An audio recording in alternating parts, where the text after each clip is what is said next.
વાચા મારી છે ભાઈ। નીલ કહે આ જગતમાં કોઈ રહેશે ના કાચના ટુકડા। આપણે કાચના ટુકડા નથી હો ભાઈ, આપણે હીરા છે। નીલ કહે આ જગતમાં કોઈ રહેશે ના કાચના ટુકડા।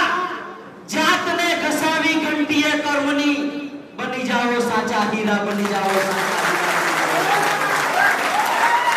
હીરા।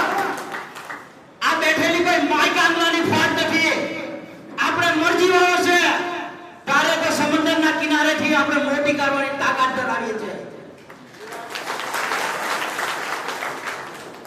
વધુ વાત નહીં કરતા આપણા ક્લેરિકલ સ્ટાફના એક મિત્ર આવેલા છે બળવંતભાઈ, એમને હું આમંત્રિત કરું કે નાનકડું એમનું પણ એક વક્તવ્ય આપણી સામે હોય, એક મોટિવેશન હોય। બળવંતભાઈ વેલકમ।